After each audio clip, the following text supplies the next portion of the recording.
Everyone is entitled to their own opinion, but if you think that squirrels are cute little free creatures that can do no harm, I'm sorry to tell you, but your opinion is wrong. Because after spending hours of removing old plants from my summer raised beds and turning up the soil, planting onions, garlic, and seedlings, the squirrels went through and tore almost everything out. And pretty much every gardener, whether they're new or they've been doing it for years, will have a few pests and critters that are just naturally a nemesis in every way. And for me, that's been squirrels. And I've tried pretty much every single non-lethal and non-poisonous method in my garden. And so today we're going to talk about the solutions that absolutely don't work, the solutions that sometimes work, like the cayenne pepper that I spread, and then the solutions that absolutely work but are a little bit annoying. The first solution that just absolutely does not work is those noise deterrents. They seem convenient and they might work for a little bit, but squirrels are really smart creatures and they'll adapt to the noise. And all it's really going to do is annoy your neighbors, annoy your pets, and just cost you money in batteries depending on how long you have it out there. I used one for about 6 months, a year or so ago, and the only person that it kept out of the garden was me. By the way, these are popcorn cassia seed pods, and they will be the subject of an upcoming video on probably my favorite plant in the garden that pollinators love, I love to look at, and pumps the soil full of nitrogen, all with no need for water. So make sure that you like and subscribe to see when that comes out. And then there's method number 2.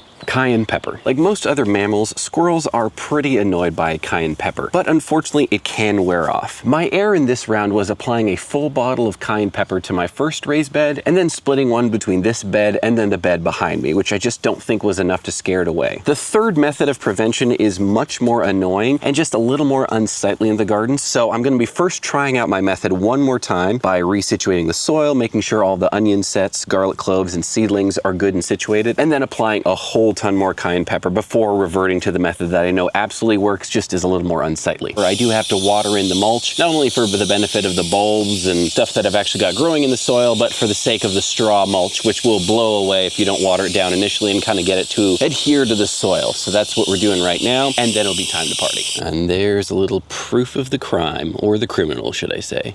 You can see over there in my neighbor's yard, one of the criminals hiding away from justice. On the other side of things, check out how crazy my loofah is growing up here along my little lighting and then up into the tree. If you look up way up there, you can see a female loofah up on that olive branch. Will I ever be able to access that? Probably not, but who knows? Maybe one day I'll be able to pull it down. And now it's time to actually do the deed. And this is the cheapest cayenne pepper that I could find, so I'm gonna be very generous here. Even if it was slightly more expensive cayenne pepper, I'm not playing games when it comes to all the work that I've put into this raised bed. And I really do want to test this second method to the limit. It worked really well earlier this summer with some corn, but then I forgot, and then a few months later, the squirrels started their little season of trying to dig stuff up, and there went all my corn. And really, I'm not horrendously mad at the squirrels. You know, it's not vindictive or anything like that. They're just trying to bury their nuts and food for the winter and dig around. So it's just in their nature. My goal with this is to just annoy them enough to pick another spot to dig stuff up. I don't care if they dig around the front yard. I don't care if they dig anywhere else. Just not in these raised beds where I have a ton of really valuable root crops growing. This is that other bed that I was mentioning. And while I apply the cayenne pepper here, let's dispel a couple other methods and things that may or may not work. What I've heard a lot is people say you can leave out food for them, and while I'm sure that works for some, that doesn't really solve the issue of their digging, just them tearing stuff out. So if they're eating fruit off your plants, that can work, but that's not the issue I'm dealing with. Similarly, people will say just get a dog or some cats and leave those outside. And if you're in an area where there aren't wild critters or creatures like coyotes, that can absolutely work. However, where I live here in Pasadena, California, we have tons of wild coyotes, and any dog that is left out around the clock unfortunately gets eaten, which would certainly be the case for my little golden doodle Riley. There are also those instant snap kill traps that work for rats. Unfortunately, squirrels tend to be a little too smart for them, so really you're just setting yourself up for failure there. Catch and release traps can also work well. Obviously, you need a place to release them to, and in my urban area, I would really have to drive quite a ways for that, and therefore it's not really an easy or economical solution. But if that's how you want to go about it, you certainly can. Just know that squirrels are pretty smart, and usually if there's one, there's a lot. So you're going to be doing a lot of catch and releasing, so it's much better to figure out a solution that will work without needing to take constant field trips with your little critter friends. I've now got a fresh layer of straw mulch applied as well as a ton of cayenne pepper, so we'll see how things go and if method 2 will do the trick in this round of growing,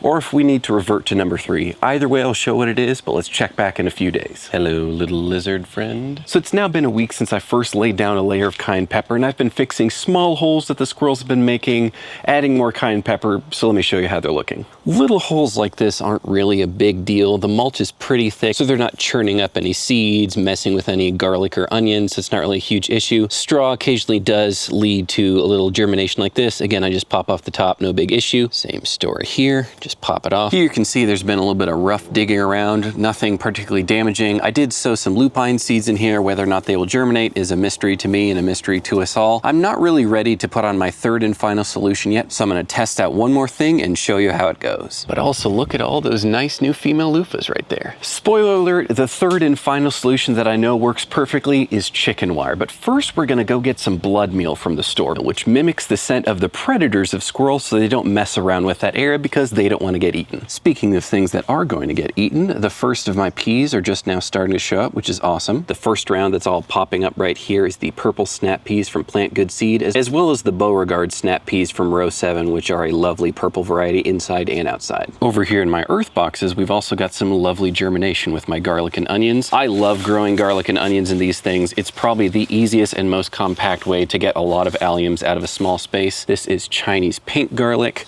Over here, that little buddy, that is Thai fire garlic. The elephant garlic, not quite just yet.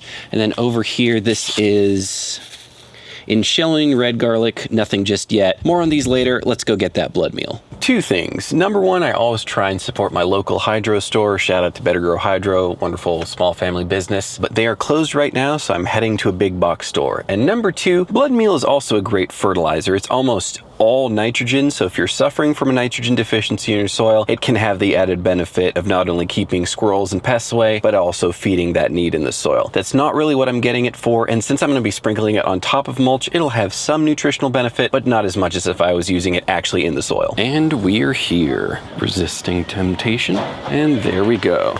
$10, not bad. Certainly a lot cheaper than an equivalent amount of cayenne pepper. We've got a little bit of light left today, so let's do this thing. So I have this spreader thing that I previously used when I was trying to use diatomaceous earth in my garden.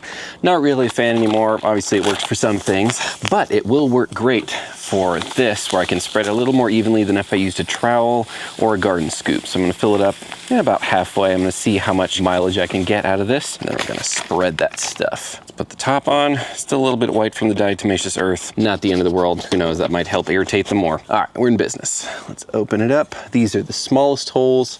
Party time.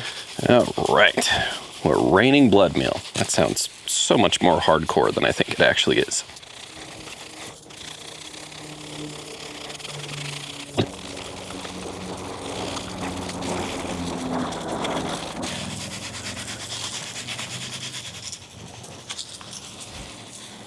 Beautiful. I've got it on all the raised beds. I also added it to a few of my other containers, so we'll check back in a few days and see how it did compared to the cayenne pepper. So I slightly misspoke. It's not just been a few days, it's been 76 days. And thankfully, pretty much everything in the garden has fared just fine. The squirrels have still been doing their damage, but I've just been replanting the bulbs that need replanting, putting things deeper, and just dealing with it. So none of the easy methods really amounted to anything. So I'm gonna show you the right way to do it and also why I'm not doing it this year. So this is chicken wire, and this is what I would and should be using if I absolutely want no problem with squirrels. I've used it for the last 2 years prior to this year's fall garden, and it does a really wonderful job of preventing access completely. And really, that's the only way to prevent squirrels. The whole feeding thing doesn't work, blood meal, cayenne pepper, all that jazz, it just doesn't work. After a certain point, yeah, the squirrels will kind of end their season of burying things, but other than a physical barrier, there's just nothing that works. So if you want to apply chicken wire, it's actually pretty simple. All you need to do is cover it and then find a way to hold it down. I've done this with garden stakes or turf ties, just kind of stapling it down in a sense into containers or raised beds. Or if you have a raised bed with screws along the sides, you can loosen the screws and retighten. That'll make sure that absolutely nothing is getting in there. So why didn't I do that this year? And the answer is really that I was trying to diversify my raised beds a little bit more, and I used a lot more seedlings mixed in with my bulbs like my garlic and onions. If you're just doing garlic and onions, this is a absolutely fantastic method, and in the future I'll probably do a raised bed just like that again, because it is a set it and forget it thing. The squirrels are not getting through here. It works wonderful. But this year I put yarrow around the edges of my raised beds. I put in some Brussels sprouts, some cabbage, some fava beans, things like that, which is really hard to cut out and kind of make work with chicken wire. It's possible. You can use pliers to snip in spots and kind of make holes, but it's really tedious. It kind of tears up your hands. Yes, you can wear gloves, but it's just not super fun. So this year I decided to kind of just let nature be. Sure, the holes like this are annoying, but I'm not really traveling that much this kind of winter season, so I can just kind of cover it back up. As you can see, the mulch is not as mulchy looking as it did previously, but it's working fine. The plants are growing, things are looking good. I don't know if it's just luck or happenstance, but they seem to have been lately just kind of digging around the bulbs rather than digging at exactly the spots where the bulbs are. So I can just kind of tuck the mulch back in and call it a day. So to sum this all up, if you want to stop squirrels damaging your garden, you need to cover your stuff with chicken wire or some other type of barrier, or just kind of deal with it and see how things play out. I hope this has been helpful and educational for you, showing the different ways that you can and can't prevent squirrel damage. And if you want to see more content like this on gardening, composting, sustainability, make sure you give me a like and a follow, and stay tuned for the next one.